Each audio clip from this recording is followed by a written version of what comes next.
నమస్తే, welcome to Zee Telugu news. తెలుగువారి సంవత్సరాది ఉగాది. ప్రకృతి పరంగా ఎన్నో విశేషాలతో ముడిపడి ఉన్న పండుగ ఇది.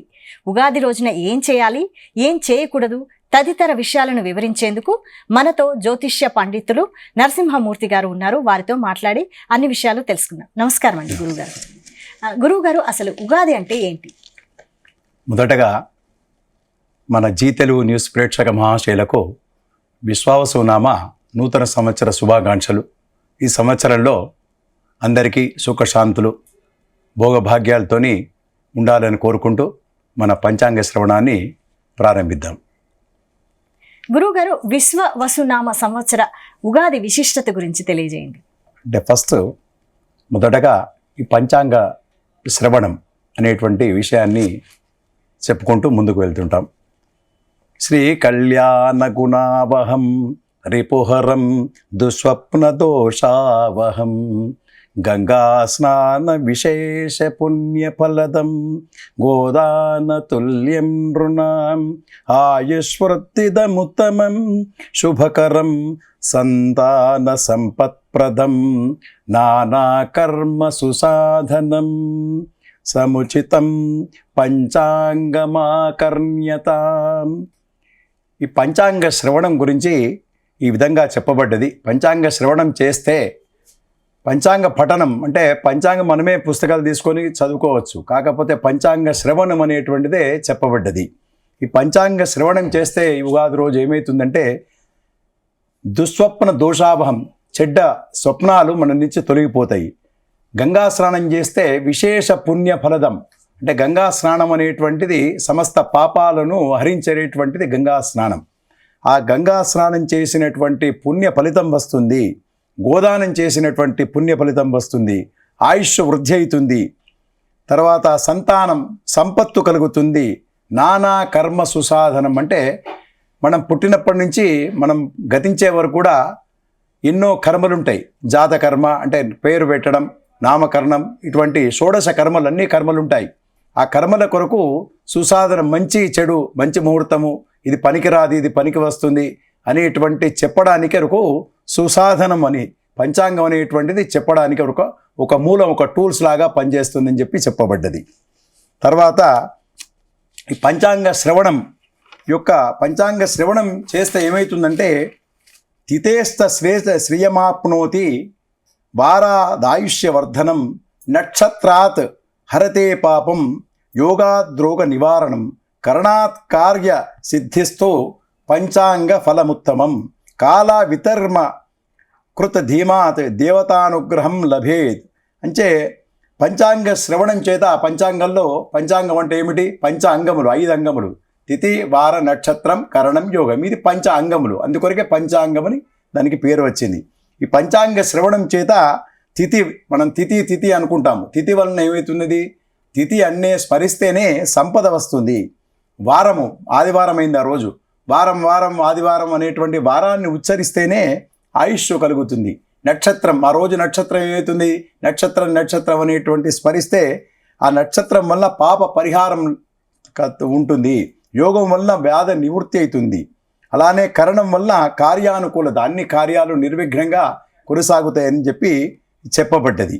అట్లాగనే పంచాంగస్య శ్రవణాత్ సుపుణ్య జనకం సంవత్సర సాధ్యతాం రాజ్యం రాజ సుతౌ జయో విజయతే మంత్రే బుద్ధిం ఫలం బుద్ధిదం ధాన్యం ధాన్యపదే సురపదే క్షేత్రేష వృద్ధిస్థదా సస్యం సర్వసుఖంచ వత్సర ఫలం సంశృణ్యతాం సిద్ధిదం. అంటే నూతన సంవత్సర ఫలితాలు ఉంటాయి.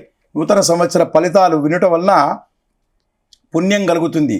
రాజు ఫలితం అంటే నవనాయకులు ఉంటారు. ఈ దీన్ని మనకు పోర్టిఫోలియో మన గవర్నమెంట్లో ఏ రకంగా ఉంటుందో దీనిలో కూడా రాజు, మంత్రి ఏ రకంగా ప్రతి సంవత్సరంకు ఉంటుంది. దానివలన రాజు ఫలితం వింటే ఏమవుతుందంటే జయం కలుగుతుంది. మంత్రి ఫలం వినటం వలన బుద్ధి వికసిస్తుంది. ధాన్యాధిపతి, రసాధిపతి, ఆ అధిపతుల ఫలితాలను వినటం వలన ధనధాన్యాదులు వృద్ధి చెందుతాయి. సంవత్సర ఫలం అంటే సంవత్సరం యొక్క ఫలితం మొత్తం శ్రవణం వలన సర్వ సుఖాలు పొందుతారని చెప్పి ఈ చెప్పబడ్డది. ఈ పంచాంగ శ్రవణం అనేటువంటిది మీరు అడిగిన ప్రశ్నకు ఇది. అయితే గురువు గారు, ఉగాది పండుగను ఏ విధంగా జరుపుకోవాలి? ఈ ఉగాది అంటే యుగమునకు ప్రారంభ దినం, అంటే మొట్టమొదటి రోజు అని చెప్పబడ్డది. ఈ రోజు సృష్టి ప్రారంభ దినంగా మనం ఆచరించుకుంటూ వస్తున్నాము. ఈ రోజు ఉదయాన్నే కాలకృత్యాలు, స్నానాధికాలు, నిత్య కర్మలు అంటే రోజు చేసేటువంటి పూజాధికాలు చేసుకొని నిర్వర్తించుకొని మనం ఉగాది పచ్చడిని దేవునికి నైవేద్యంగా సమర్పించుకొని మనం స్వీకరిస్తున్నాం.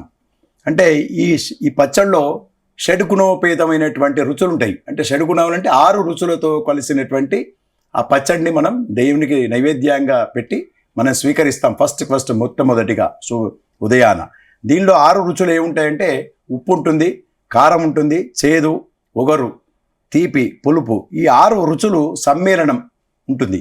ఈ సమ్మేళనం కొరకు అర్థాలు ఏమిటంటే కష్ట సుఖాలు వచ్చినా కూడా, తర్వాత కలిమిలేములు, బాధలు కానీ సంతోషాలు కానీ ఏది వచ్చినా ఈ సంవత్సరం లోపల అన్నీ సమంగా మనం ఈక్వల్గా స్వీకరించాలి. బాధపడేయడానికి ఎక్కువ బాధపడడం కానీ, సంతోషంగా వస్తే ఎక్కువగా ఉప్పొంగడం కానీ కాకుండా సమంగా ఉండేటట్టుగా ఈ రుచులతోని దీని అర్థం అని చెప్పబడ్డది. ఈ రోజున ఉగాది పూజ, పంచాంగ శ్రవణం అనేటువంటిది చాలా ముఖ్యమైనటువంటిది. మొదటగా పంచాంగం అంటే ఏమిటి, పంచాంగ శ్రవణ యొక్క ప్రాముఖ్యత, దీని వలన కలిగేటువంటి ప్రతిఫలాలు ఎలా ఉంటాయి అనేటువంటి విచారం చేస్తే ఈ చరాచర సృష్టి, మొత్తం సృష్టి అంటే విశ్వమంతా కూడా చరాచర సృష్టి కూడా నవగ్రహాలు ఏదైతే 9 గ్రహాల పరిభ్రమణంతో ఏర్పడేటువంటి ప్రభావంతో ఈ మన వల్ల నడుస్తున్నది. వీటి వలన తిథులు ఏర్పడుతున్నాయి, నక్షత్రాలు ఏర్పడుతున్నాయి, ఆయనాలు, దక్షిణాయనం, ఉత్తరాయణం, ఈ 2 ఆయనాలు ఉంటాయి. వీటి వలన ఈ పరిభ్రమణం ఏమవుతున్నదంటే వర్షాలు ఏర్పడుతున్నాయి. వర్షం వలన ఏమవుతున్నది, పంటలు పండుతున్నాయి. ఆ పంటల వలన చరాచర సృష్టి జీవనాధారం ఏర్పడుతున్నది. ఈ సృష్టి అంతా కూడా నవగ్రహాల పరిభ్రమణంతో ఏర్పడుతున్నదని చెప్పబడ్డది. అలానే ఈ ఖగోళంలో నవగ్రహాలు ఉంటాయి కనుక ఈ ఖగోళంలో అశ్విన్యాధ్యాన్ 12 దావి భక్తం భగనం విదుః సరాశిర్మేషమారభ్య మీన పర్యంత ముచ్యతే అని చెప్పబడ్డది. అంటే ఖగోళం నందు ఆకాశగోళంలో సూర్యుడు పయనించు మార్గము 360 డిగ్రీస్, ఇది సైంటిఫిక్గా చెప్పబడ్డది. 360 డిగ్రీస్. అట్లానే ఒక్కొక్క రాశికి 12 రాశులుగా అక్కడ ఖగోళంలో ఈ సైంటిఫిక్గా 12 రాశులుగా విభజింపబడ్డాయి. దానికి ఒక్కొక్క రాశికి 30 డిగ్రీలుగా విభజించబడ్డాయి. దీనివల్ల కాలచక్రము తిరగడం వల్ల సంవత్సరములు ఏర్పడ్డాయి, ఋతువులు ఏర్పడ్డాయి, ఆయనాలు, నెలలు, వారాలు ఏర్పడుతున్నాయి. ఇది అశ్విని నక్షత్రం మొదలుకొని 27 నక్షత్రాలు ఉంటాయి. ఆ ప్రతి నక్షత్రంకు 4 పాదాలు ఉంటాయి. మొత్తం కలిపి 109 పాదాలు ఉంటాయి, 108 పాదాలు. ఒక్కొక్క రాశికి 9 పాదాలు చొప్పున విభజిస్తే 12 రాశులు వస్తాయి. ఖగోళంలో ఈ నక్షత్రాల అమరిక వలన ఆకారాన్ని బట్టి ఈ రాశుల పేర్లు ఏర్పడ్డాయి. మేషం, వృషభం, మిథునం, ఇట్లా 12 రాశులు చెప్పబడ్డాయి. ఈ 12 రాశులకు 12 మేషమే ఎందుకు చెప్పబడ్డది అని మీరు అడగవచ్చు. మేష ఆకృతి అంటే మేక ఆకృతి కలిగినది కనుక మేషరాశి. చుక్కలు మనం ముగ్గులు ఎట్లా పెడతామో అట్లా పెడుతుంటే మేష ఆకృతి కలిగిన కనుక మేషం. వృషభం ఎద్దు ఆకృతి కలిగిన, ఇట్లా 12 రాశుల పేర్లు ఇది చెప్పబడ్డది. ఈ జ్యోతిషం అనేటువంటిది ఒక శాస్త్రం, ఇది సైన్స్. జ్యోతిషం అనేటువంటిది వెలుగు, పరమాత్మ. ఇది వేదములకు సంబంధించినటువంటి 7 అంగాలలో అంటే 6 అంగాలలో 1 అంగం ఇది. ఇది అంటే శిక్షా వ్యాకరణం చందో నిరుక్తం జ్యోతిషం తథా కల్పశ్చేతి షడంగాని వేదస్యాహూర్ మనీషిణ అని చెప్పబడ్డది. అంటే శిక్ష కానీ వ్యాకరణము, ఛందస్సు, నిరుక్తము, జ్యోతిషము, కల్పము, ఈ రకంగా 6 జ్యోతిషం అనేటువంటిది 5. అమరోక్షాని శాస్త్రాన్ని వివాదాస్తేషు కేవలం ప్రత్యక్షం జ్యోతిషం శాస్త్రం చంద్రారో ఎత్ర సాక్షినౌ. అంటే జ్యోతిష్ శాస్త్రం అనేటువంటిది జనరల్గా ఏమనుకుంటారు, ఈ పుక్కెడి పురాణం, ఈ జ్యోతిషం అనేటువంటిది చెప్పడానికి ఏముంటుందని. కాకపోతే జ్యోతిష శాస్త్రం అనేటువంటిది శాస్త్ర సంబంధమైనటువంటి విషయాలు. ఈ జ్యోతిష శాస్త్రమునకు మనకు ప్రత్యక్షంగా కనబడేది ఏముండేమా, సూర్యచంద్రులు కనబడుతున్నారు. మరి ప్రత్యక్షంగా కనబడేటువంటిది సూర్యచంద్ర గ్రహాలు. ఇది వేద పురుషునకు నేత్రములు వంటివి. జ్యోతిష్ శాస్త్రంలో చాలా నిదర్శనాలు అంటే ఎవిడెన్సెస్ ఉన్నాయి మనకు జ్యోతిష శాస్త్రం వల్ల. దీనికి ఎవిడెన్సెస్ ఏమున్నాయంటే మనకు అమావాస్య కనబడుతున్నది చెప్పినప్పుడు, పున్నమ కనబడుతున్నది, సూర్యగ్రహణం కనబడుతున్నది, చంద్రగ్రహణం కనబడుతున్నది. అంటే ఈ శాస్త్రము నమ్మదగినటువంటిది, క్యాలిక్యులేషన్స్ యాక్యురేట్ ఉన్నటువంటి శాస్త్రం అని చెప్పబడ్డది. హిందూ రవ్యాది అంటే 9 గ్రహాలు ఉంటాయి. ఈ 9 గ్రహాల పరిభ్రమణంతో 60 లిప్తలు, అంటే దీని క్యాలిక్యులేషన్స్ కూడా ఎట్లా ఉన్నాయంటే 60 లిప్తలు ఒక లిప్త అనగా ఒక విఘడియ, 60 విఘడియలు ఒక గడియ, 60 గడియలు ఒక దినము, 30 దినములు ఒక నెల మనకు తెలిసిందే, 12 నెలలు ఒక సంవత్సరము, 2 మాసాలు ఒక ఋతువు, 3 ఋతువులు ఒక ఆయనం, 2 ఆయనాలు ఒక సంవత్సరం. అంటే ఇప్పుడు కలియుగంలో ప్రమాణం ఉన్నది. కలియుగం కూడా, కలియుగం ప్రమాణం ఏంటంటే 4,32,000 సంవత్సరాలు. ఇప్పుడు గతించిన కాలం ఎంతంటే 5,126 సంవత్సరాలే. ఇంకా అన్ని సంవత్సరాలు మనకు కలియుగంలో ప్రథమ పాదంలో ఉన్నాము. ఈ రకంగా ఈ ఉన్నది 14 అంటే ద్వాపరయుగం, కలియుగం తర్వాత ముందు ద్వాపరయుగం, అది 8,64,000, దీనికి రెట్టింపు, దానికి రెట్టింపు కృతయుగం, త్రేతాయుగం 12,96,000 త్రేతాయుగం, దానికి రెట్టింపుగా కృతయుగం, దానికి రెట్టింపుగా ఒక మహాయుగం.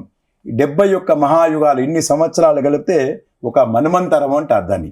ఇట్లా 14 మన్వంతరాలు కలిసి 15 మనుసందులు కలిసిన ఒక కల్పము అంటారు.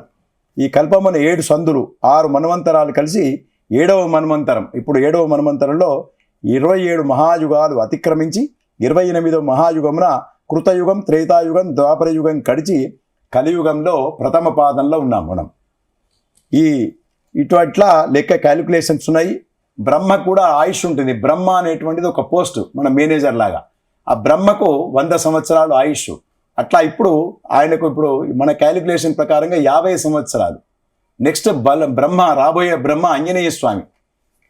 ఈ విధంగా క్యాలిక్యులేషన్స్ ఏర్పడ్డాయి. అలాగే గురువు గారు ఈ ఉగాది రోజున ఏం చేయాలో చెప్పారు, అలాగే ఏం చేయకూడదో కూడా చెప్పండి. ఏం చేయకూడదు అనేటువంటిది కాదు, చేయవలసింది మాత్రం ఉగాది పచ్చడి నైవేద్యం, పంచాంగ శ్రవణం, కాలకృత్యాలు తీసుకున్న తర్వాత మనం ఉగాది పచ్చడిని స్నానాధికాలు ముగించుకొని ఉగాది పచ్చడిని స్వీకరించి దైవాన్ని పూజించడం, గుడికి వెళ్ళడం, తర్వాత పంచాంగ శ్రవణం వినడం, పంచాంగ పూజ చేయడం, ఇటువంటిది చేయదగినటువంటిది విషయాలు ఉగాది రోజు. గురుగారు, అలాగే ఈ కొత్త సంవత్సరం ఒక్కొక్క రాశి వారికి ఎలా ఉండబోతుందో ఒక్కొక్క రాశి ఫలాలు చెప్తారా, తెలియజేస్తారా? మొదటగా మేషరాశి గురించి చెప్పండి. ఈ కొత్త సంవత్సరం ఉగాది ఎలా ఉండబోతోంది మేషరాశి వారికి? దానికంటే ముందు ఈ విశ్వంలో అంటే ప్రపంచం, ఇండియాలో ఎట్లా ఏర్పడుతున్నది ఒక 2 మాటలు చెప్పుకొని దానికి రాశికి వెళ్దాం. ఈ విశ్వావసునామ సంవత్సరం అంటే క్యాలిక్యులేషన్ చూస్తే అంటే ప్రారంభ దినంలో ఉదయంలో లగ్నాలు వేస్తాం. మన జాతక చక్రంలో ఎట్లానో అట్లా వేస్తాం. వర్ష లగ్నం, జగన్ లగ్నం అనేటువంటిది. ఆ లగ్నాలను పరిశీలిస్తే సాతుగ్రహ, పంచగ్రహ కూటాలు, షష్టగ్రహ కూటాలు ఏర్పడుతున్నాయి ప్రతి ఫస్ట్ రోజే. దాంతో ఏం ఏర్పడుతున్నది? 6 గ్రహాలు, 5 గ్రహాలు, 5 గ్రహాలు ఒక్కొక్క రోజు మారుకుంటూ 4 గ్రహాలకు వస్తున్నది. దాంతో ఏమవుతున్నదంటే లగ్నం నందు బుధ, శుక్ర, శని, రాహులు 4 గ్రహాలు లగ్నము నందు, ద్వితీయంలో రవి, తృతీయంలో గురువు, పంచమంలో కుజుడు, సప్తమంలో కేతువు, ఇట్లా ఈ రకంగా ఉండడం వల్ల శుభాశుభ యోగముల చేత అంతర్జాతీయంగా భారతదేశం అనేటువంటి ఖ్యాతి లభిస్తుంది అని చెప్పబడ్డది. పరిశోధనా రంగంలో ఎదుగుతారు మనం. తర్వాత నూతన వ్యాపార రక్షణ ఒప్పందాలు చేసుకుంటారు. రక్షణ శాఖ మరియు పోలీసు శాఖలు చాలా పనితీరు మెరుగుపడుతుంది. అంతర్జాతీయ స్థాయిలో అపూర్వ విజయాలు లభిస్తాయి. న్యాయస్థానంలో కొంత సంచలనాత్మకమైనటువంటి తీర్పులు వస్తాయి. స్టాక్ మార్కెట్లలో కొంత ఫ్లక్చువేషన్స్ వచ్చేటట్టుగా ఈ సంవత్సరం కనబడుతున్నది. అదే రకంగా ఈ షష్టగ్రహ కూటమి, పంచగ్రహ కూటమి, తర్వాత 4 గ్రహాలు ఈ రకంగా కలిసి ఉండడం వలన కొంత ప్రాకృత్యమైనటువంటి భూకంపాలు, వాహన ప్రమాదాలు, చిన్నగా తుఫాన్లు ఇటువంటి జరిగేటట్టుగా కనబడుతున్నది. హేతువాద ప్రాబల్యము, భాద్రపద ఆశ్వయుజ మాసంలో రాజకీయ తర్వాత ఒడిదుడుకులు ఇటువంటి వచ్చినట్టుగా ఈ సంవత్సరంలో కనబడుతున్నది. పంటలు కొంత వృద్ధి చెందుతాయి. ఈ రకంగా ఎర్ర పంటలకు చాలా ప్రాముఖ్యత ఇచ్చినట్టుగా ఈ సంవత్సరం కనబడుతున్నదని చెప్పబడ్డది. అయితే గురువు గారు, ఈ ఏడాది రాజు ఎవరు, నవనాయకుల గురించి వివరిస్తారా? మా ఈ విశ్వావసునామ సంవత్సరంలో రాజాది నవనాయకుల నిర్ణయం ఎట్లా ఉంటుందో, మన రాజ్యంలో పోర్టుపోలి ఏ రకంగా ఉంటుందో దీనిలో కూడా ప్రతి సంవత్సరం నవనాయకుల నిర్ణయం జరుగుతుంది. ఈ నవనాయకుల నిర్ణయం ఏ రకంగా ఉంటుందంటే చైత్ర శుద్ధ పాడ్యమి అంటే ఉగాది రోజు ఆ వారంకు అధిపతి అంటే ఆ రోజు సండే అయింది కనుక రవి అధిపతి. రవి అంటే రాజుగా ఉంటాడు. రవి మేషశంకర వారాధిపతి మంత్రిగా ఉంటాడు, అది చంద్రుడు ఉన్నాడు. రవి సింహ సంక్రమణ వారాధిపతి, అది సేనాధిపతిగా ఉంటాడు, మళ్ళా రవి ఉన్నాడు ఆ రోజు కూడా. రవి కర్కాటక సంక్రమణ వారాధిపతి సస్యాధిపతి, అంటే సస్యం అంటే పంటలకు సంబంధించినది, అది గురువు ఉన్నాడు. అట్లానే రవి ధనుస్సంక్రమణ వారాధిపతి ధాన్యాధిపతిగా ఉంటాడు, అది కుజుడైనాడు. రవి మిథున సంక్రమణ వారాధిపతి అర్ఘ్యాధిపతి అవుతాడు, అది కూడా రవి అయినాడు ఈసారి. రవి ఆరుద్ర నక్షత్ర ప్రవేశ వారాధిపతి మేఘాధిపతి అయినాడు, మేఘాలు వర్షంకు సంబంధించినది రవి అయినాడు. మళ్ళా రవి తుల సంక్రమణ వారాధిపతి రసాధిపతి అయినాడు, అది శని అయినాడు. రవి మకర సంక్రమణ వారాధిపతి నీరసాధిపతి బుధుడు. ఈ రకంగా నవనాయకులను నిర్ణయించబడ్డది. ఈ నవనాయకులు ఏం చేస్తారంటే సూర్యస్య రాజఫలం, సూర్యుడు రాజు అయితే ఏం చేస్తాడు అని. అన్యోన్య వైరం క్షితిపాలకానాం నాత్యంబు ముంచంతి బలాహకాక్ష భూపాద్భయం శస్త్రభయం నరాణాం చోరాగ్ని బాధాద్ద పతౌ దినేశే అని చెప్పబడ్డది. అంటే రవి రాజైనప్పుడు రాజులకు, వివిధ రాజ్యాలకు పరస్పర చిన్న చిన్న వైరం, ఏకాభిప్రాయం లేకపోవడం అటువంటివి కలుగుతాయి. మేఘములు సమవృష్టి కలిగి ఉంటాయి. ప్రజలకు రాజు వల్ల కానీ, శస్త్రముల వల్ల కానీ, ఆయుధాల వల్ల కానీ, చోరాగ్నుడు అంటే దొంగల వల్ల కానీ కొంత భయం అధికంగా ఉండేటువంటిగా ఈ రాజు ఇస్తాడని చెప్పబడ్డది. తర్వాత చంద్రుడు మంత్రి అయినాడు. చంద్రుడు మంత్రి అయితే సువృష్టి సర్వసస్యాని ఫలితాని భవంతి చ క్షేమ ఆరోగ్యం సుభిక్షితం సాచ్యన్ సాంకే సచివేసతి అన్నది. చంద్రుడు మంత్రిగా ఉన్నప్పుడు సువృష్టి ఉంటుంది, మంచి వృష్టి, మంచి వృద్ధి ఉంటుంది. పంటలు, సమస్త సస్యములు అంటే సమస్త పంటలు కూడా ఫలవంతములవుతాయి, మంచి ఫలిస్తాయి. క్షేమము, ఆరోగ్యము, సుభిక్షము అవన్నీ కలుగుతాయి దేశాలకు, ప్రజలకు అని చెప్పబడ్డది. తర్వాత సూర్యుడు సేనాధిపతి అయినాడు. సేనాధిపతి అవున వలన అన్యోన్య యుద్ధం ధరణీ స్వరాణ మల్పాంబుదావారి ధరస్సవాతా రక్తాని ధాన్యాని ఫలంతి భూమౌ సైన్యాధిపతే దివసేర్వస్య. రవి సేనాధిపతి అయినప్పుడు రాజులకు పరస్పర యుద్ధాలు ఏర్పడేటట్టుగా ఉంటాయి. అంటే ఒక రాష్ట్రంకు మనస్పర్ధలు కలగడము, లేకుంటే మన రాష్ట్రాలకు దేశాలకు కొంచెం అభిప్రాయాల్లో భేదాలు కలగడము, యుద్ధ భయాలు కలగడము అటువంటివి కలుగుతుంది. అలానే మబ్బులు వాయుపీడించ అంటే ఎక్కువ గాలితోని మబ్బులు రావడం, కొద్దిపాటి వర్షాన్ని కురిపించేటట్టుగా ఉంటాయి. రక్తధాన్యాలు అంటే ఎర్పుకు సంబంధించినటువంటి ధాన్యాలు సమృద్ధిగా పండుతాయి అని చెప్పబడ్డది. గురు సస్యాధిపతిత్వ ఫలం యమ గోధుమ చనకాహ ఫలతాశ్చ భవంతి పీతా ధాత్రి చ ఫలిత గురవు సస్యాది పేసతి అని. బృహస్పతి సస్యములకు అధిపతి అయినప్పుడు ఎవలు కానీ, గోధుమలు కానీ, శనగలు కానీ సంపూర్ణంగా పండుతాయి. పసుపు రంగు నేల చక్కగా పండి వృద్ధి పొందుతుంది అని చెప్పబడ్డది. కుజస్య ధాన్యాధిపతి అంటే కుజుడు ధాన్యాధిపతి అవడం వలన ఫలంతి సుఖధాన్యాన్ని కించిత్ ధాన్యా నియాని చ రక్తభూమిస్తు ఫలిత భూమి ధాన్యాది సేనతి అని చెప్పి. కుజుడు ధాన్యాధిపతి అయినప్పుడు స్వల్ప ధాన్యములు ఫలిస్తాయి. ఎర్రటి పంటలు కానీ, ఎర్రటి నేలలు కానీ పండిస్తాయి. మిర్చి అటువంటి ఎర్రటి పంటలు కానీ అటువంటి వృద్ధి పొందుతుంది అని చెప్పబడ్డది. రవి అర్ఘ్యాధిపతి అయినాడు. అర్ఘ్యాధిపతి అవడం వలన విలలు తగ్గుతాయి, వర్షములు తక్కువగా కురుస్తాయి. ప్రజలు ఆకలి బాధ మరియు రాజులకు కొంత కలహాన్ని, అభిప్రాయంలో భేదాలని, మనస్పర్ధలను కలిగించేటట్టుగా రవి ఏర్పరుస్తుంది. సూర్యస్య మేఘాధిపతి, మళ్ళా మేఘాధిపతి రవి అయినాడు.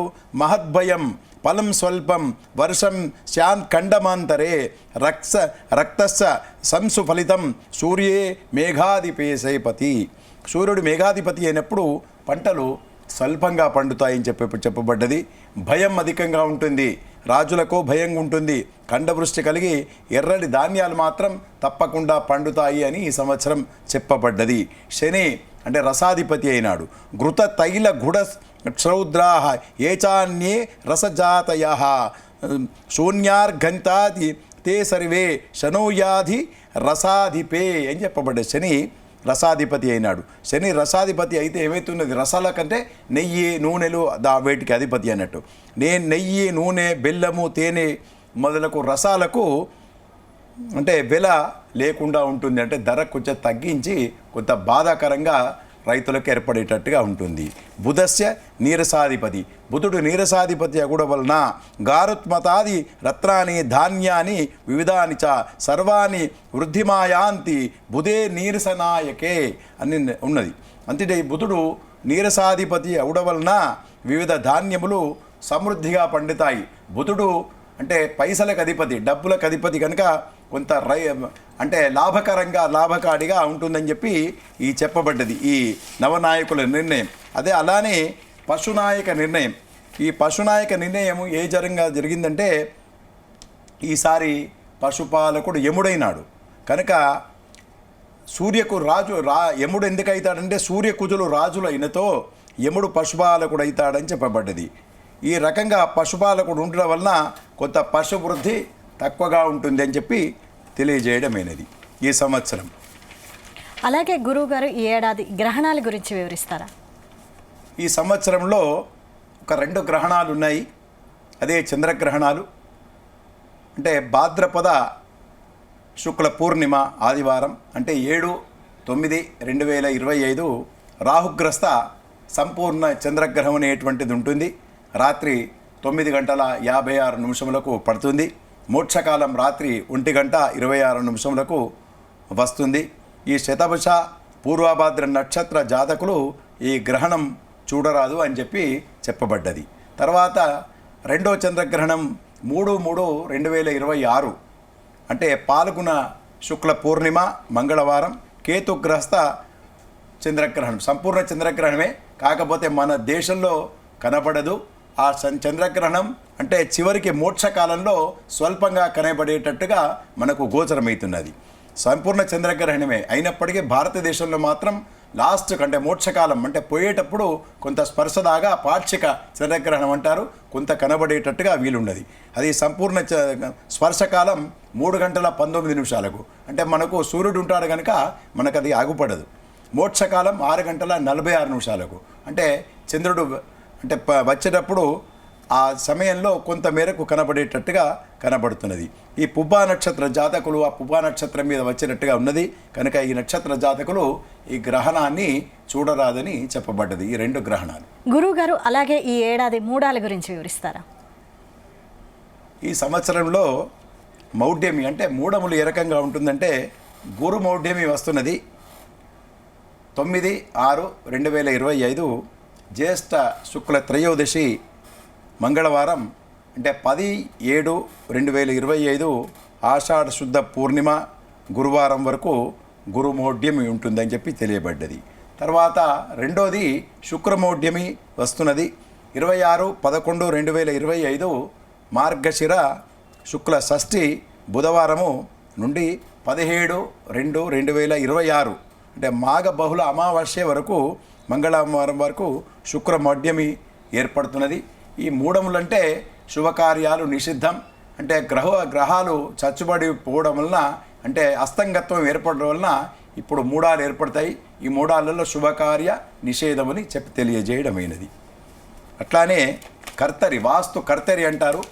వాస్తు కర్తరిలో అంటే మృత్తిక పని అంటే మట్టి పని కానీ పునాదుల పని కానీ కర్ర పని కానీ చేయకూడదు అని చెప్పి వాస్తు కర్తరి చెప్పబడ్డది.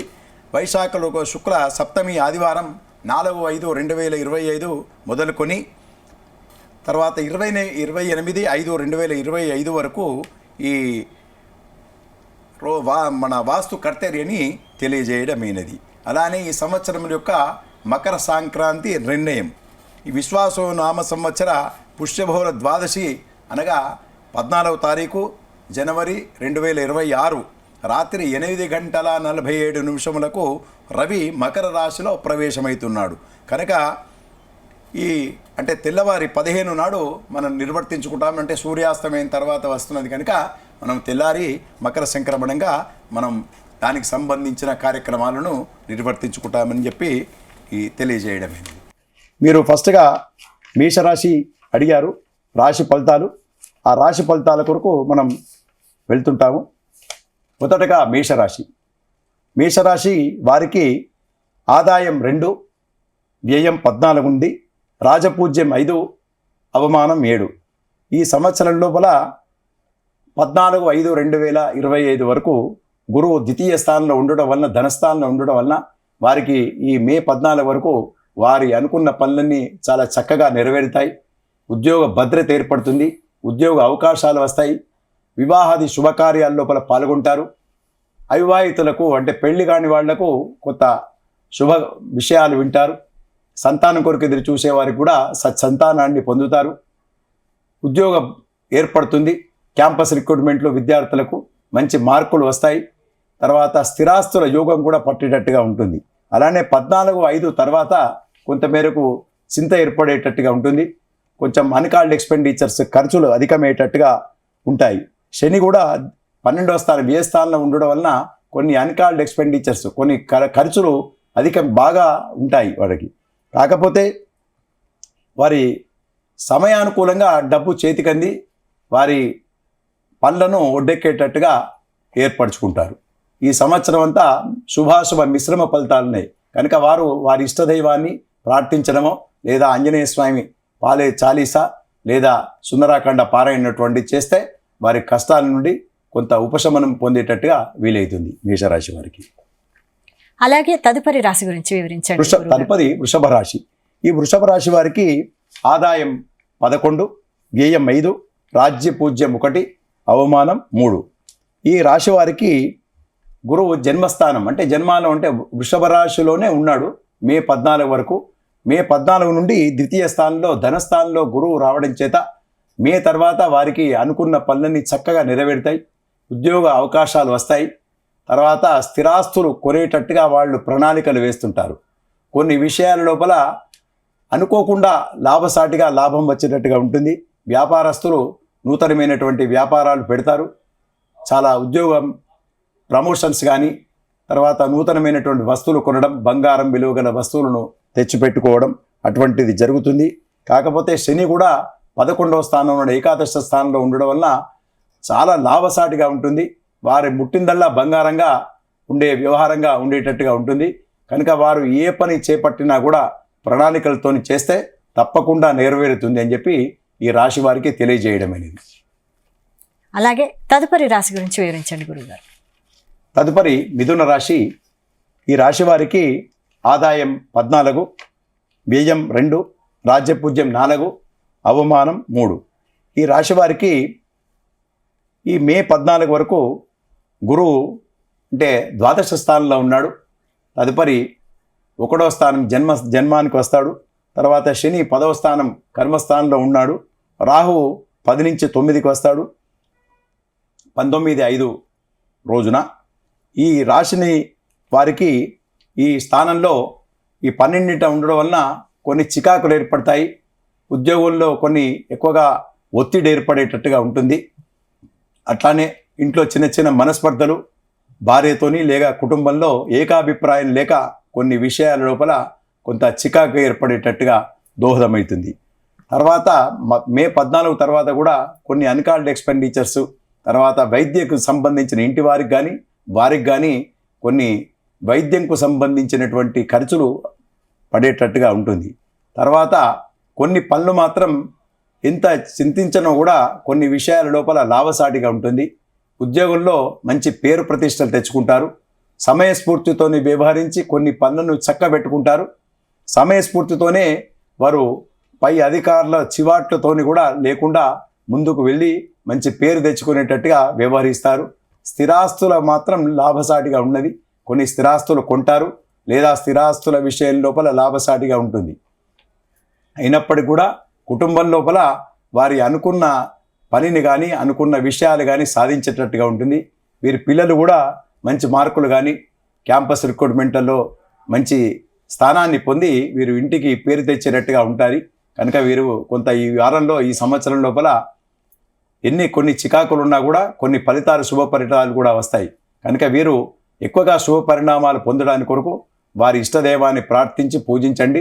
తప్పనిసరిగా నవగ్రహ ఆరాధన లేకుంటే నవగ్రహాల గుడికి వెళ్ళడం, ప్రదర్శన చేయడం అనేటువంటిది వారికి చెప్పదగినటువంటి సలహా. అలాగే తదుపరి రాశి గురించి వివరించండి. తదుపరి కర్కాటక రాశి. ఆదాయం 8, వ్యయం 2, రాజ్యపూజ్యం 7, అవమానం 3 ఈ సంవత్సరం లోపల. ఈ సంవత్సరం లోపల వీరికి విదేశ పర్యటనలు లాభిస్తాయి. విదేశ నుండి ధనం రావడం లేదా అనుకున్న పనులని చక్కగా నెరవేరడం, ఉద్యోగ స్థానం మారడం, ప్రమోషన్స్ లేదా మంచి సన్మానాలు, సత్కారాలు అటువంటివి లభించేటట్టుగా గోచరమవుతున్నాయి. మే 14 తర్వాత చిన్నగా అంటే ద్వాదశ స్థానంలో గురువు రావడం చేత కొన్ని ఖర్చులు అధికమవుతాయి, చిన్న చిన్న చికాకులు ఏర్పడతాయి. రాహు అష్టమ స్థానంకి వస్తాడు మే 19వ తారీఖు తర్వాత.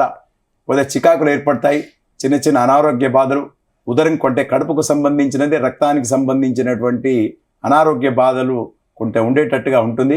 అయినప్పటికీ కూడా వారు ఎక్కువగా దైవాన్ని నమ్ముతారు. ఆ దైవం వారికి అనుకూలత లభించేటట్టుగా ఉంటుంది. కనుక వీరు కొన్ని విషయాల లోపల ఆచితూచి వ్యవహరిస్తారు. కొన్ని విషయాల లోపల ఎక్కడా చూసుకోకుండా కొంత దానిలో పడేటట్టుగా ఉంటుంది, కొన్ని ఇబ్బందులు ఎరికేటట్టుగా ఉంటుంది. కనుక వారు కొద్ది అప్రమత్తతతోని ఈ సంవత్సరం వ్యవహరించాలని చెప్పి వారికి సలహా ఇవ్వడమైనది. కనుక వారు వారి ఇష్టదైవాన్ని లేదా సుందరాకాండ పారాయణాన్ని తప్పక పఠించండి. శని ఆరాధన లేదా ఆంజనేయ స్వామి గుడికి వెళ్ళడం ఒక తప్పనిసరిగా వారు చేస్తే కొన్ని ఉపశమనాన్ని పొందుతారు, కొన్ని చెడు ఫలితాలను తగ్గేటట్టుగా వీలుంటుందని చెప్పి చెప్పబడ్డది. అలాగే తదుపరి రాశి గురించి వివరించండి. తదుపరి సింహరాశి. ఆ సింహరాశి వారికి ఆదాయం 11, వ్యయం 11, సమానం ఉన్నది ఆదాయం వ్యయాలు 2. తర్వాత రాజ్యపూజ్యం 3, అవమానం 6. ఈ రాశి వారికి గురువు మే 14వ తారీఖు వరకు 10వ స్థానంలో దశమ స్థానంలో ఉన్నాడు. ఇట్లానే తదుపరి 11వ స్థానంలో ఉంటాడు. 11 లాభస్థానంలో ఉండడం వలన అనుకోని లాభాలు గడిస్తారు. స్థిరాస్తులు, ఇల్లు కొనడమో, ఇంటికి సంబంధించినటువంటి స్థలాలు లాభం ఉంటుంది. అలానే పిత్రార్జితం, తండ్రికి సంబంధించినటువంటి పిత్రార్జితం లాభకారిగా ఉంటుంది. చిన్న చిన్న అనారోగ్య బాధలు ఉంటాయి, అయినప్పటికీ కూడా వాటిని అధిగమిస్తారు. పిల్లలు, విద్యార్థులు వీసా లాంటివి సంప్రాప్తం అవుతాయి. కొంచెం ప్రయత్నం చేయండి, తప్పకుండా విదేశాలలో మీకు మంచి సీట్లు, ఉన్నతమైనటువంటి స్థానాన్ని పొందేటట్టుగా ఈ సంవత్సరం గోచరమవుతున్నాయి. ఉద్యోగ అవకాశాలు ఉంటాయి. అవివాహితులకు మంచి లాభసాటిగా వారి అనుకున్న వరుడు దొరకడం, వధువు దొరకడం జరుగుతుంది. ప్రేమ వివాహాలు ఫలిస్తాయి. వారు అనుకున్న స్థానాన్ని తప్పనిసరిగా పొందుతారు. ఉద్యోగ భద్రత ఏర్పడుతుంది. వారికి ధనం లాభసాటిగా ఉంటుంది. వారు చేసినటువంటి ప్రతి పని విజయవంతంగా సాగుతుంది. మంచి కీర్తి ప్రతిష్టలు పొందేటట్టుగా ఈ సంవత్సరం వారికి ఉంటుందని చెప్పి చెప్పబడ్డది. తదుపరి రాశి గురించి తదుపరి కన్యా రాశి. ఈ కన్యా రాశి వారికి ఆదాయం 14, వ్యయం 2, అంటే ఆదాయం ఎక్కువగా ఉన్నది ఈ రాశి వారికి. రాజ్యపూజ్యం 6, అవమానం కూడా 6 సమానంగా ఉంటూ వస్తున్నది. ఈ రాశి వారికి ఇప్పుడు మే 14 వరకు ముట్టిందల్లా పట్టిందల్లా బంగారంగా ఉంటుంది. ధనం, విపరీతమైనటువంటి ధన యోగం ఏర్పడుతుంది. స్థిరాస్తుల లాభం ఏర్పడుతుంది. అలానే అనుకున్న పనులన్నీ చాలా చక్కగా ఉంటాయి. తర్వాత మే 19 తర్వాత రాహు కూడా 7వ స్థానం నుంచి రివర్స్ వచ్చి 6వ స్థానంకు మారుతున్నాడు. కనుక వీరికి అనుకున్న పనులన్నీ చక్కగా నెరవేరుతాయి. స్థిరాస్తుల యోగం, స్థిరాస్తులు విపరీతమైనటువంటి లాభసాటిగా ఉంటుంది. వారికి డబ్బు లేకున్నా స్థిరాస్తులు, ఇల్లు యోగం వచ్చినట్టుగా ఉంటుంది. ఎక్కడి నుంచో సమకూరి వాడికి తప్పనిసరిగా లాభసాటిగా ఉంటుంది. ప్రమోషన్స్ అటువంటివి వస్తాయి. పై అధికారుల మెప్పు పొందుతారు. వారి ఉన్నటువంటి కష్టం కూడా తొలగిపోయేటట్టుగా ఉంటుంది. వారికి విపరీతమైనటువంటి కోపాలు వచ్చినా అణుచుకొని వారి పనులన్నీ చక్కగా పెట్టి పై అధికారుల, పై యాజమాన్యం కొరకు, పేరు కొరకు వీళ్ళు బాగా తహతలాడి కష్టపడి మంచి పేరు తెచ్చుకునేటట్టుగా ఈ సంవత్సరం గోచరమవుతున్నాయి. విద్యార్థులకు శుభ సమయమే. కొంత మంచి మార్కులు వస్తాయి. కొంచెం కష్టపడండి, మీరు అనుకున్న పనులు చక్కగా నెరవేరుతాయి. విద్యార్థులకు వీసా లాంటివి కూడా ప్రయత్నం లోపం లేకుండా చేయండి. తప్పకుండా ఒక్కసారి కాకుండా రెండోసారి ప్రయత్నం తప్పకుండా నెరవేరుతుంది. స్త్రీలకు మంచి గుర్తింపు లభిస్తుంది. ఉన్నతమైనటువంటి స్థానాన్ని పొందుతారు. చిన్న చిన్న అవాంతరాలు, చిన్న మానసికమైనటువంటి బాధలను తప్పకుండా మీరు పొందుతారు. కనుక మీ ఇష్టదైవాన్ని ప్రార్థించండి. శని ఆరాధన, శని జపం అటువంటి చేయండి. తప్పకుండా మీరు అవిటిని అధిగమించి శుభ లాభాలు పొందేటట్టుగా వీలవుతుంది. తదుపరి రాశి గురించి వివరించండి గురువుగారు. తదుపరి తులారాశి. ఈ తులారాశి వారికి ఆదాయం 11, వ్యయం 5, రాజ్యపూజ్యం 2, అవమానం కూడా సమానంగా 2 ఉన్నది. ఈ రాశి వారికి గురువు అష్టమ స్థానం, తర్వాత 9వ స్థానంకు శని 6వ స్థానం. శని 6 మెంట్ ఫర్ భూ సంబంధమైన ఇళ్లకు సంబంధించిన యోగం ఏర్పడేటట్టుగా ఉంటుంది. కనుక వీరికి చాలా అనుకున్న పనులన్నీ అవుతాయి. దైవం అనుకూలిస్తుంది. గ్రహాల అనుకూలత ఎక్కువగా ఉంటుంది. వీరికి లాభసాటిగా ఉండేటువంటి వ్యాపారాలలో వీరు ఎంటర్ అవుతారు. విపరీతమైనటువంటి రాజయోగం ఏర్పడుతుంది. ఎప్పుడో దరఖాస్తు పెట్టుకున్నది మీకు సక్సెస్ అయ్యి మీకు ఉద్యోగం అవకాశాలు మీ ముందేటట్టుగా ఏర్పడుతుంది. అనుకున్న పనులని చక్కగా నెరవేరుస్తారు. అవివాహితులకు తప్పకుండా వారి అనుకూలమైనటువంటి యోగం ఏర్పడేటట్టుగా ఉంటుంది. విద్యార్థులకు శుభ సూచనలే. విదేశ పర్యటనల కొరకు విదేశాల్లో చదువుకుంటా అనే వారికి అనుకునేటువంటి సంబంధించినటువంటి యోగం ఏర్పడేటట్టుగా ఉంటుంది. అనుకున్న పనులన్నీ చాలా చక్కగా ఉంటాయి. ఈ తులారాశి వారికి సంవత్సరము పట్టిందల్లా బంగారమే అనేటట్టుగా ఈ సంవత్సరం ఉంటుందని చెప్పబడ్డది. తదుపరి రాశి గురించి తదుపరి వృశ్చిక రాశి. ఈ వృశ్చిక రాశి వారికి ఆదాయం 2, వ్యయం 14, రాజ్యపూజ్యం 5, అవమానం 2. ఈ రాశి వారికి ఇప్పటి వరకు మంచి యోగకాలం. తదుపరి మే 14వ తారీఖు నుండి అష్టమ స్థానంలో గురువు ఏర్పడుతుంది. తర్వాత శని పంచమ స్థానంలో ఉన్నాడు, సామాన్య శుభుడు. కనుక వీళ్ళకు ఈ సంవత్సరం కొంచెం న్యూట్రల్గా సామాన్యంగా ఉండేటువంటి దిశగా ఉంటుంది. వీరు అనుకున్న పనులన్నీ కొంత మేరకు కొంచెం జాప్యం మీద అంటే స్లోగా వచ్చినా కూడా వాటి రిజల్ట్ మాత్రం వస్తుంది. కొంతమేరకు వీరికి ఆలోచనలో పడతారు. మనస్సు కొద్దిగా చంచలంగా ఉండేటట్టుగా ఈ గోచరం అవుతున్నది. రాహు చతుర్థ స్థానం 4వ స్థానంకు మారుతాడు 19/5 నాటి నుంచి. కనుక వీరికి కొన్ని విషయాల లోపల అనుకోని కొన్ని సంఘటనలు వీరు చవి చూడక తప్పదు. చిన్న చిన్న అవాంతరాల నుంచి తప్పించుకుంటారు. ధనాదాయం పెరుగుతుంది. సంబంధించిన ఆ పనుల లోపల కొంచెం ఇన్కమ్ అంటే ఆదాయం పెరిగే దిశగా వీరు ప్రయత్నిస్తారు. ఆ ప్రయత్నం లోపం లేకుండా వీరికి ఏర్పడేటట్టుగా కనపడుతున్నది. తదుపరి వీరికి అనుకున్న పనులన్నీ చక్కగా నెరవేరాలంటే మీ ఇష్టదైవాన్ని ప్రార్థించండి. నరసింహస్వామి ఆరాధన లేదా సుందరాకాండ పారాయణాన్ని పఠించండి. ఈ సంవత్సరం మీకు శుభ పరిణామాలు పెంపొందుతాయని తెలియజేయడం అనేది. ఓకే గురువు గారు, తదుపరి ధనుసు రాశి గురించి వివరించండి. ధనుసు రాశి వారికి ఈ సంవత్సరం లోపల ఆదాయం 5, వ్యయం 5 అంటే సరి సమానంగా ఉన్నది. ఖర్చులు కానీ వ్యయాలు కానీ. రాజ్యపూజ్యం 1, అవమానం 5 అంటే ఒకరు పూజిస్తే 5గురు అవమానించేటట్టుగా ఈ ధనుసు రాశి వారికి ఉంది. ఈ రాశి వారికి ఈ 14/5 అంటే మే 14 వరకు 6వ స్థానంలో షష్టమ స్థానంలో గురువు ఉన్నాడు. తర్వాత 7వ స్థానం శుభస్థానంలో ఉండడం వలన మే తర్వాత వీళ్లకు అనుకున్న పనులన్నీ చక్కగా నెరవేరుతాయి. ధనాదాయం అంటే ఇంప్రూవ్మెంట్ ఉంటుంది ఇన్కంలో. ఉద్యోగం లేని వారికి ఉద్యోగ అవకాశాలు లభించడం. కుటుంబంలో కొన్ని శుభకార్య ఆలోచనలు వాళ్ళు ప్లాన్ వేయడం అటువంటిది ధనుసు రాశి వారు చేస్తుంటారు. తర్వాత రాహు కూడా చతుర్థ స్థానం నుండి 3వ స్థానం అంటే తృతీయ స్థానంకు రావడం చేత రాహు కూడా శుభస్థానంలో ఉండడం వలన వీరికి అనుకున్న పనులన్నీ చక్కగా అవుతాయి, నెరవేరుతాయి. కాకపోతే శని చతుర్థ స్థానం అంటే 4వ స్థానంలో ఉండడం వలన చిన్న చిన్న అనారోగ్య బాధల నుంచి తప్పించుకోలేరు. అట్లానే చిన్న చిన్న చికాకులు ఉన్నప్పటికీ కూడా వారి గురువు బలంతో పనులన్నీ అంటే సవ్యంగా సాగుతాయి. కొన్ని ఆటంకాలు ఏర్పడినా కూడా ఫైనల్ రిజల్ట్ వీరి ఫేవర్గా రావడం అనేటువంటిది జరుగుతుంది. ధనాదాయం ఇంప్రూవ్ అవుతుంది. చిన్న చిన్న పరిశ్రమలు, కుటీర పరిశ్రమలుగా అనుకోండి, చిన్న చిన్న వ్యాపారస్తులకు అనుకూలమైనటువంటి లాభసాటిగా ఉంటుంది. అట్లానే రాజకీయ పరంగా ఉన్నవారికి మాత్రం కొంతమేరకు వారి శ్రమతో కూడుకున్నటువంటి సత్ఫలితాలను పొందుతారు. వారి ఆశించినటువంటి స్థానాన్ని కూడా పొందేటట్టుగా వీలవుతుంది. అనుకున్న పనులని చక్కగా నెరవేరుస్తారు.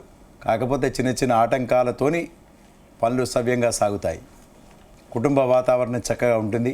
శుభకార్య ఆలోచనల కొరకు కొద్దిగా ఖర్చు పెడుతుంటారు. స్థిరాస్తుల లాభం ఉంటుంది.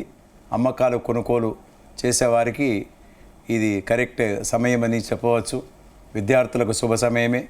అట్లానే అవివాహితులకు కూడా వారికి అనుకున్న వరుడు అనుకున్న వధువు లభించినట్టుగా ఉంటుంది. విద్యార్థులకు అంటే వీసా లాంటివి విదేశ పర్యటనలు విదేశాల్లో చదువుకుంటా అనుకునే వారికి తప్పకుండా నెరవేరుతుంది. ఈ మే లోపల మాత్రం మే 14 లోపల అక్కడ వీసా దొరకక కొంచెం ఇబ్బందుల పాలు కావడం, ఉద్యోగంలో చిన్న చిన్న అవాంతరాలు ఏర్పడడం జరుగుతుంది. మే 14 తర్వాత మాత్రం వారికి అనుకున్న పనులన్నీ చక్కగా నెరవేరుతాయి. కుటుంబ వాతావరణం చక్కగా ఉంటుంది. కనుక వారి ఇష్టదైవాన్ని ప్రార్థించండి, పూజించండి. ఇంకా ఎక్కువగా శుభ ఫలితాలు పొందేటట్టుగా వీలవుతుందని చెప్పి చెప్పబడ్డది. అలాగే గురువు గారు, తదుపరి రాశి మకర రాశి వారికి ఈ కొత్త సంవత్సరం ఎలా ఉండబోతోంది? ఈ మకర రాశి వారికి ఆదాయం 8, వ్యయం 14, అట్లానే రాజ్యపూజ్యం 4, అవమానం 5. వీటితోని ఆదాయం 8 రూపాయలు అయితే వ్యయం 14 రూపాయలుగా ఉంది. కనుక వ్యయం ఎక్కువగా ఖర్చులు అయ్యేటట్టుగా ఈ వారం గోచరిస్తున్నది. రాజ్యపూజ్యం 4 అంటే నలుగురు వీళ్ళని గౌరవిస్తే అవమానం పరిచే వాళ్ళు 5. కనుక ఈ రాశి వారికి ఈ మే 14 వరకు పంచమస్థానం గురువు ఉండడం వలన తప్పకుండా వారి అనుకున్న పనులన్నీ చక్కగా నెరవేరుతాయి. ఎప్పుడో పేపర్ సబ్మిట్ చేసినటువంటిది అనుకోండి, ఎప్పుడో వీరు దరఖాస్తు పెట్టుకున్నటువంటి అనుకోండి, ఈ మే లోపల మంచి వాళ్లకు గౌరవ ప్రతిష్టలు నెరవేరుతాయి. సన్మానాలు, సత్కారాలు, రివార్డ్స్, అవార్డ్స్, క్యాష్ అవార్డ్స్ అటువంటివి వచ్చినట్టుగా తప్పకుండా నెరవేరుతాయి. అట్లానే రాహు కూడా 3వ స్థానం నుంచి 2వ స్థానానికి వస్తున్నాడు. అంటే రివర్స్లో వస్తాడు రాహుకేతులు. కానీ ద్వితీయ స్థానంలో ఉండడం వలన చిన్న చిన్న మాటలతోని అంటే మాటలు నోరు జారడం చేత కొన్ని కష్టాలను కొని తెచ్చుకునేటట్టుగా ఉంటుంది. కొంత జాగ్రత్తగా వ్యవహరించాలి. మే తర్వాత వారి అనుకున్న పనులని చక్కగా నెరవేర్చుకునే ప్రయత్నం మీద ఉంటారు. కాకపోతే కొన్ని అవాంతరాల నుండి బయటపడాలి. చిన్న చిన్న ఇబ్బందులు రాక తప్పవు. అట్లానే ఈ ఏలినాడు శని వెళ్ళిపోతుంది. శని 3వ స్థానానికి వస్తాడు. ఏలినాడు శని ఈ ఉగాది రోజు నుండే ఏలినాడు శని వరకు చివరి రోజు 3వ స్థానం ఉండడం వలన శని మాత్రం లాభసాటిగా ఉంటుంది. వారు చేసే పనులన్నీ కూడా కొంచెం ఇబ్బందులు అయినా కూడా రిజల్ట్ తప్పనిసరిగా నెరవేరుతుంది. స్థిరాస్తులు, తర్వాత పిత్రార్జితంకు సంబంధించినటువంటి ఆస్తులు అన్నీ ఒక సెటిల్మెంట్ దిశకు వస్తాయి. ఆగిపోయినటువంటి డబ్బులు చేతికి అందుతాయి. వారికి తెలియనటువంటి డబ్బులు అంటే పిత్రార్జితంకు వారికి ఉన్నట్టుగా తెలియదు. అటువంటి తెలియనటువంటి డబ్బులు కానీ ఆస్తులు కానీ కూడా వారికి వచ్చేటట్టుగా వీలయ్యేటట్టుగా ఈ సంవత్సరం కనబడుతున్నది. వారి పిల్లలకు శుభకార్యాలోచనల కొరకు ఆలోచనలు ఉంటారు. వాళ్ళ పిల్లలు కూడా మంచి స్థానాన్ని, మంచి ఉద్యోగ అవకాశాలని పొంది ఇంటికి పేరు ప్రతిష్టలు తెచ్చేటట్టుగా ఈ వారం గోచరమవుతున్నాయి. ధనాదాయం పెరుగుతుంది. చిన్న చిన్న అవాంతరాల నుంచి మాత్రం తప్పించుకునే కొరకు వీరు సమయస్ఫూర్తితో వ్యవహరించి అన్నింట శుభాలు వచ్చేటట్టుగా వీరు ప్రయత్నం చేస్తుంటారు. ఈ సంవత్సరం శుభాశుభ మిశ్రమ ఫలితాలు ఉంటే కనుక వీరు వారి ఇష్టదైవాన్ని ప్రార్థించండి, పూజించండి, సుందరాఖండ పారాయణం అటువంటి చేయండి. మీకు తప్పకుండా శుభ పరిణామాలు పెంపొందుతాయని చెప్పి ఈ రాశి వారికి తెలియజేయడం అనేది. అలాగే తదుపరి కుంభరాశి వారికి కొత్త సంవత్సరం ఎలా ఉండబోతుంది? ఈ కుంభరాశి వారికి ఈ సంవత్సరం లోపల ఆదాయం 8, వ్యయం 14, రాజపూజ్యం 7, అవమానం 5. ఈ రాశి వారికి కొంతమేరకు ఆదాయం 8 రూపాయలు ఉంటే వ్యయమే ఎక్కువగా కనబడుతున్నది. కనుక వీరు ఆచితూచి ఈ ఖర్చు లోపల వ్యవహరించాలి. కొన్ని అన్కాల్డ్ ఎక్స్పెండిచర్స్ వచ్చేటట్టుగా గోచరమవుతున్నాయి. కొద్దిగా స్థాన చలనం లేదా ఉన్నటువంటి ఉద్యోగం నుండి వేరే ఉద్యోగానికి జంపు కావడము అటువంటి జరిగేటట్టుగా ఉంటుంది.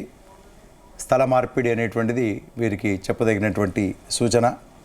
కాకపోతే గృహంలో కూడా ఇంట్లో కూడా కొంత మార్పులు చేసుకునేటట్టుగా వీరు కనబడుతున్నది.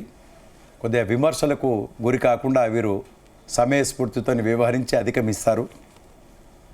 కొద్దిగా ధన వ్యయం అయ్యేటట్టుగా కనబడుతున్నది అన్కాల్డ్ ఎక్స్పెండిచర్సు. కాకపోతే సమయానుకూలంగా వీరి ఖర్చులకు అధిగమించేటట్టుగా సమయానుకూలంగా డబ్బు చేతికి అందడం వీరికి తప్పకుండా జరుగుతుంది. కొన్ని విషయాల లోపల ఆకస్మిక ధనలాభం కూడా వస్తుంది. దానికి తగినట్టుగా ఖర్చులు కూడా మితిమీరుతాయి. కుటుంబ సౌఖ్యం సంపూర్ణమైన ఉంటుంది.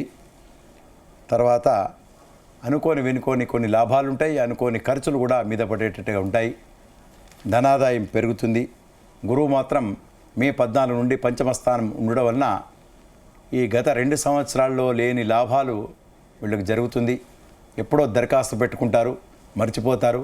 ఆ దరఖాస్తు వస్తే ఉద్యోగ అవకాశాలు వీరికి జరుగుతుంది. ఎప్పుడో పరిచయమైనటువంటి వ్యక్తులు వీరికి మంచి అనుకూలంగా లాభసాటిగా వ్యవహరించి వీరి ఉద్యోగ అవకాశాలు అనుకోండి లేదా వ్యవహారాలలో లాభసాటిగా వచ్చేటట్టుగా వాళ్ళు సహాయకారంగా ఉంటారు. వీరి కింద పనిచేసేవారు లేదా వీరి తోటి ఉద్యోగులు మంచి అనువుగా ఉండి వీరికి సహకరించి వీరికి పేరు ప్రతిష్టలు వచ్చేటట్టుగా వ్యవహరిస్తారు. ధనాదాయం పెరుగుతుంది. కుటుంబంలో సంతృప్తికరంగా వ్యవహరిస్తారు. పేరు ప్రతిష్టలు వచ్చినట్టుగా వీరు వ్యవహరిస్తారు. పంచమ స్థానం సంతానంకు సంబంధించినది దానిలో గురువు ఉండడం వలన వీరి సంతానం లేని వారికి మంచి సంతానవంతులుగా ఉంటారు. అలానే వీరికి ఉన్నటువంటి పిల్లలు మంచి అభివృద్ధి దిశలో లేదా మంచి మార్కులు ఉన్నతమైనటువంటి విశ్వవిద్యాలయాలలో సీట్లు సంపాదించడము, మంచి ఉద్యోగ అవకాశాలు వస్తాయి. వీరి పిల్లలు మంచి పేరు ప్రతిష్టలు తెచ్చి వీరికి సంతోషంగా ఉండేటట్టుగా వ్యవహరిస్తారు. కాకపోతే వీరు ఎక్కువగా శుభ పరిణామాలు రావడానికి కొరకు కొంతమేరకు వీరు దైవ ప్రార్థన, శని ఆరాధన, ఎందుకంటే ఏలినాడు శని చివరి దశలో ఉంది కనుక వీరు శనికి సంబంధించినటువంటి స్తోత్రాన్ని, శని శ్లోకాన్ని పఠిస్తే ఎక్కువగా శుభ పరిణామాలు పొందుతాయని చెప్పి ఈ రాశి వారికి తెలియజేయడం అనేది. అలాగే గురువు గారు, తదుపరి చివరి రాశి మీనరాశి వారికి ఉగాది ఎలా ఉండబోతుంది కొత్త సంవత్సరం? ఈ మీనరాశి వారికి ఈ సంవత్సరం లోపల ఆదాయ వ్యయాలు సమానంగా ఉన్నాయి. ఆదాయం 5, వ్యయం కూడా 5. అలానే రాజ్యపూజ్యం 3, అవమానం 1.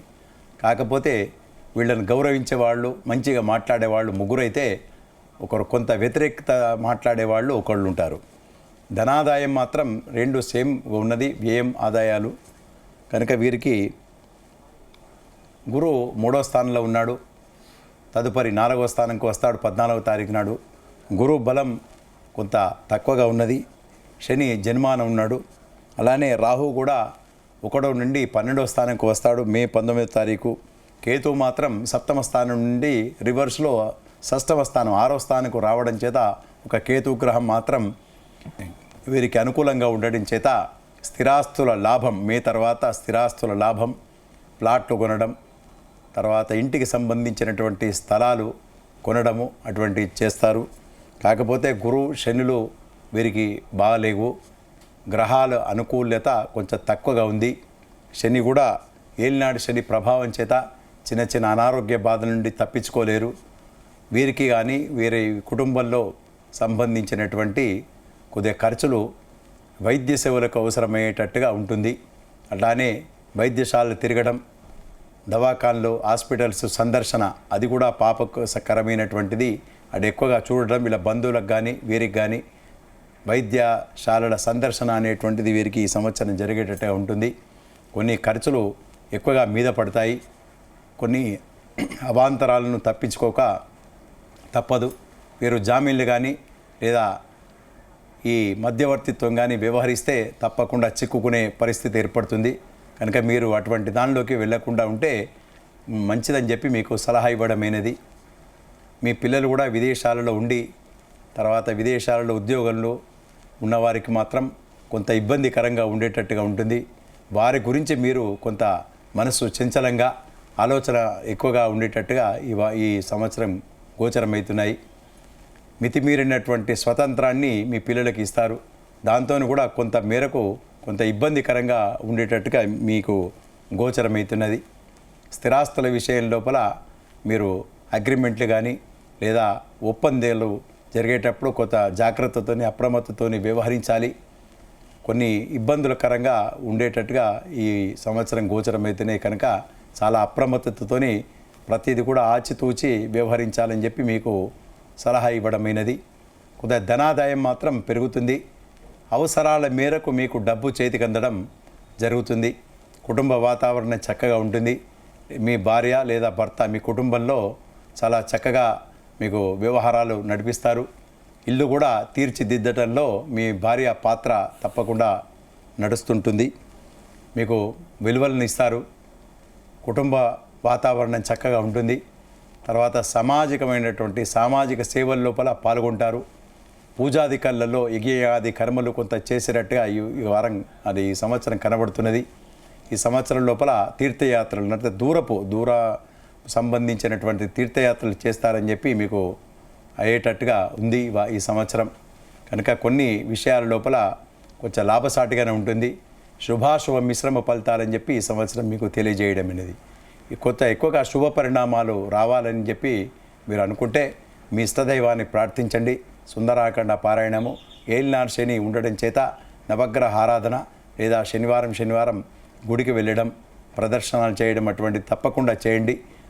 కొంచెం శుభ పరిణామాలు ఎక్కువగా పొందేటట్టుగా ఉంటుంది. కొంచెం మనశ్శాంతి ఉంటుందని చెప్పి ఈ రాశి వారికి తెలియజేయడం అనేది. గురువుగారు, ఉగాది రోజున పంచాంగ శ్రవణ విశిష్టత గురించి, అలాగే వివిధ రాశుల వారికి గ్రహాల అనుకూల ప్రతికూలతల గురించి చాలా చక్కగా వివరించారు. ధన్యవాదాలండి. Thank you. స్వస్తి. ఇది ఈరోజు ఉగాది స్పెషల్ ప్రోగ్రాం. చూస్తూనే ఉండండి జీ తెలుగు న్యూస్.